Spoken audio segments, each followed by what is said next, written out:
Hey everybody, this is Mr. Storm, and today we're going to talk a little bit about how to troubleshoot common problems in our Java programs.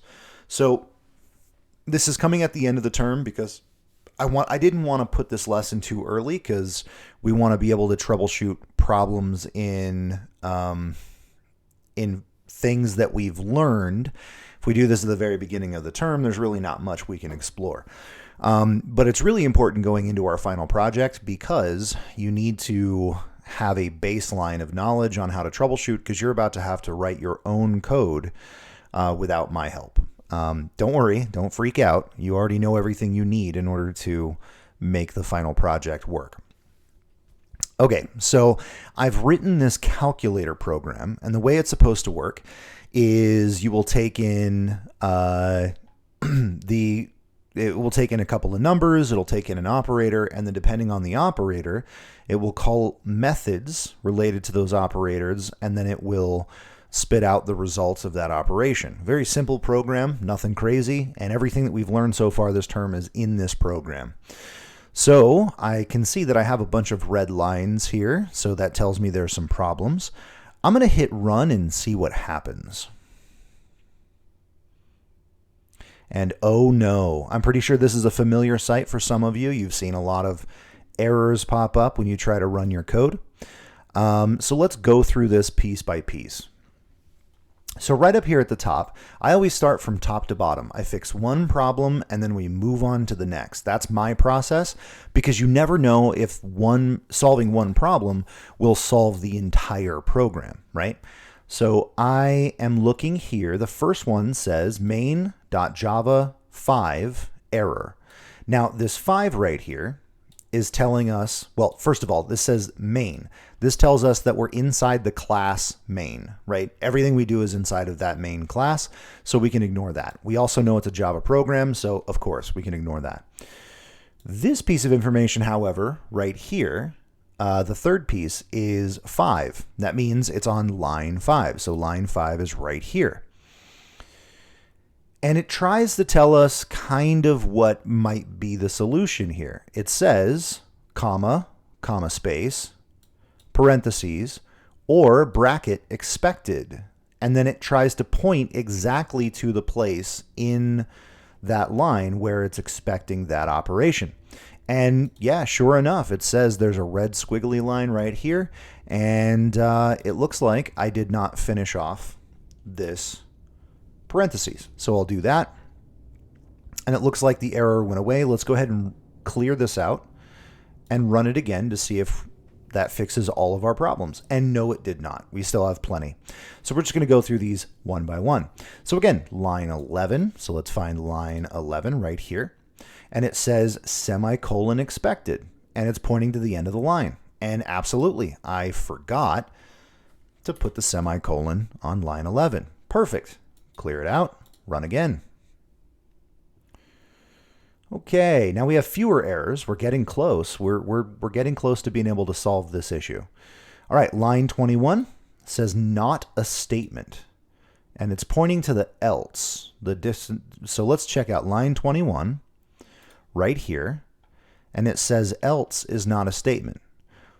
Well, if I think about it, when we talk about our conditionals, right, we had if, and then else. So else is a statement. The problem is else does not require anything in the it doesn't require a condition to compare. And as a matter of fact, I actually want this to be an else if. So else if, okay.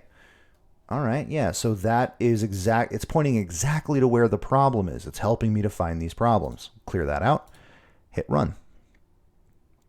All right, our errors are shrinking significantly. So line 32 says class interface enum or record expected. It's having an issue with my void keyword on line 32. Let's go to line 32 and find it.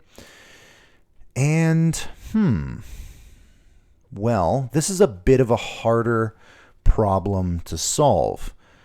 Let's break this down a little bit. I know this is a perfectly good method, and I know the return type of void is exactly what I want.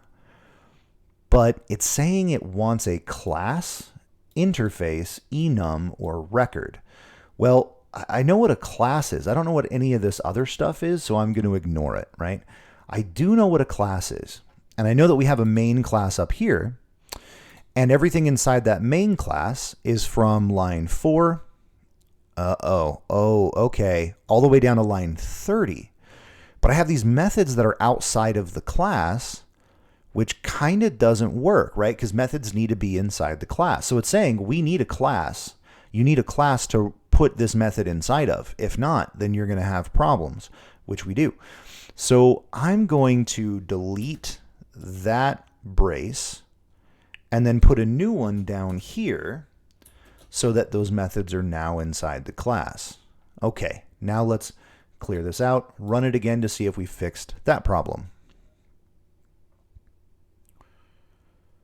All right, so now we're down to what? 5 errors? 1, 2, 3, 4, 5, 6 errors. Okay, cool. So let's see. Line 9. Now we go back to line 9. It says string fnum equals reader.nextInt. Int cannot be converted to a string. Oh, okay, so I have a type mismatch in my variable here. I've created a string variable, but I'm trying to put an integer inside of it. And if I think about the logic of this program, I want this to be an integer. I want it to be a number because that's the number that we're going to either add, subtract, divide, whatever. So instead of making this a string, let's make it an int. Alrighty, and let's close that and run it again. So this is the process that I use to troubleshoot. Oh my gosh, we're down to 1 error. We have 1 error left. So that's why I solve one problem and then run it again, because we just fixed a ton of errors in that one fix. So we're down to 1 last problem. It's on line 52. And it looks like we have an issue with snum. Okay, it says cannot find symbol. It can't find this snum variable. Well, we're passing in variables up here, fnum and, okay, I typed in num instead of snum. So now it actually has that variable. Okay, at this point, everything should be fixed. Let's go ahead and run it. We have a new problem that we didn't see before. Okay, what is the new problem? So it says line 41 missing return statement. Okay, so that's this method here. So we wouldn't need a return statement because I don't want this method to return anything. I just want to print something on the screen. But remember, when we create methods, we tell it to return values by its type, right? A void is no return type. But here I've put int, meaning it needs to return an integer, but we're not returning anything. We actually don't want an int return type, so I'm going to change it to void. Alrighty, let's fix that again.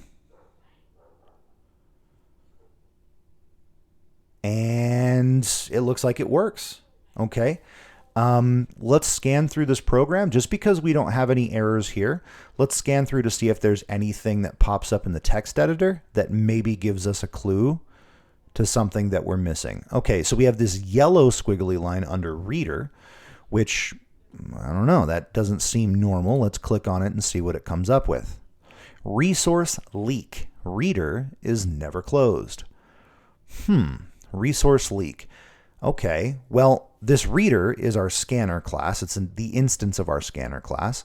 It looks like we forgot to close our reader, which means it's going to constantly be open and it's going to cause drag on our system as we run this program. So let's go ahead and close this here. I actually don't, let's see, the last place I need to bring in data is down here. So reader.close. Okay, let's stop the program. Let's run it again and make sure everything is fixed. All right, simple equation below, 2 plus or minus. We'll do 2 minus 89. Enter. Answer is negative 87. So my calculator works properly. I see no issues. in the text editor, it looks like we've successfully solved all of our problems. So in about 10 minutes, we were able to diagnose and fix a ton of issues in this program. So if you get used to troubleshooting your own problems using the information that that Replit gives you to try to figure out what the issue is, and if you understand the concepts that I'm teaching you and you understand them at kind of a let's call it a functional level, so you know what they do as well as know how to use them, then you're going to be able to troubleshoot your problems very easily. So that was it. I didn't cover all the possible problems we could have seen so far, but I think I covered most of them. Just, get into the practice of fixing problems in your programs without asking for help, because it's really more rewarding for you to do so. And you end up learning a lot. Okay, that's it for me. Thank you for paying attention, and I will see you next time.